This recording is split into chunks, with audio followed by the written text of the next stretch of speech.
Today I'm going to be talking about something that I've been looking forward to talking about for a very long time actually. It's accents and how to write a character with an accent in a book. Now there's not one particular way to write an accent in a book, but I do feel like in certain situations, certain tactics for approaching it work better than others.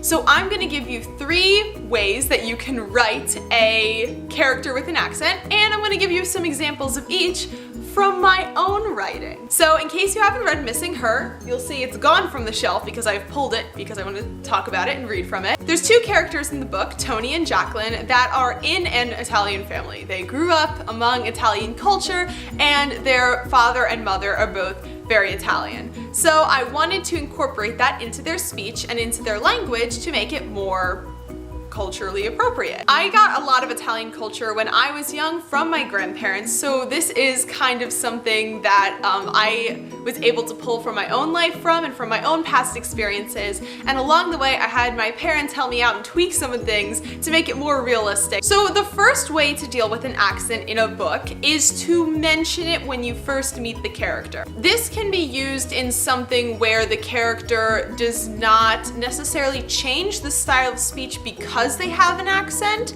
but it's a lighter accent. So for example, if a character has a Bostonian accent, you would mention that when you first meet them. Or, in Missing Her, when you first meet Tony's mom, there's a line that says, "You're gonna be late for school." Her accent was Italian, thick and drawling. So not only saying that she has an accent, but also giving descriptions for that accent to get that idea of the style of her speech into the reader's head. Now there's positives and negatives for this style of approaching an accent. If the style of accent doesn't affect their way of speech or like the certain words that they use, sometimes the reader might forget that the character has an accent.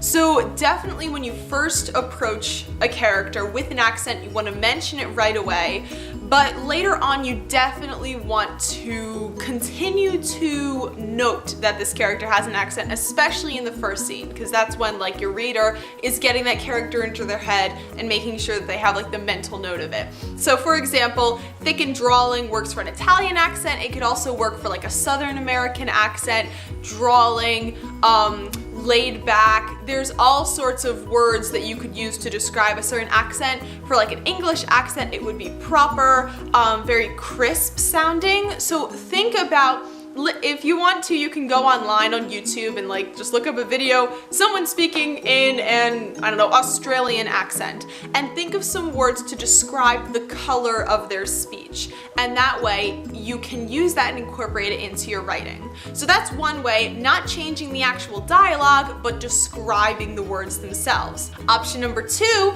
is to literally write the style of the accent. So I also do this in Missing Her with Tony's mom again. So there's one line, "Holy Mary, Mother of God, how much sleep does one man need?" Now, I'll show it on the screen now. I spell God like God, not like God, like God, to give the impression and almost to make the reader read it in that style. So again, this is something that you can use when the type of accent is actually changing how the character forms the word in their mouth.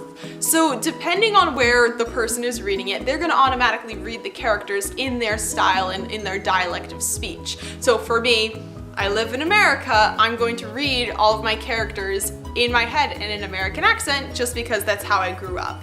So literally changing and forcing the reader to read it in a different way will automatically get that ingrained in their brain. So that's another way to approach accents.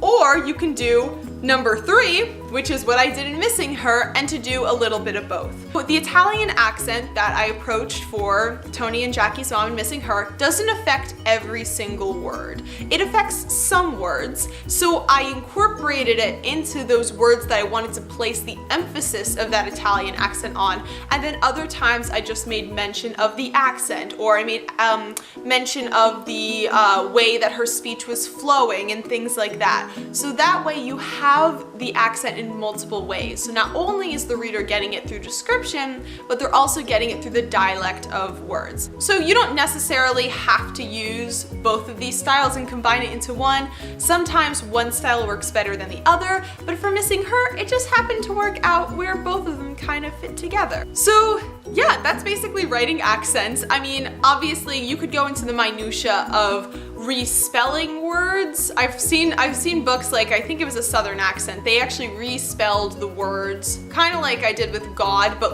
literally with all of the words in the sentence to make it exactly the way that the character would say it.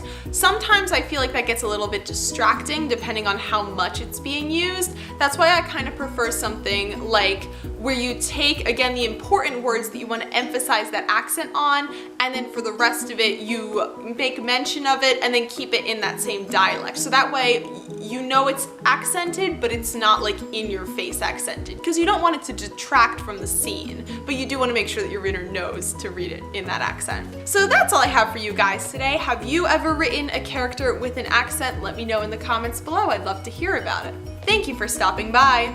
Bye!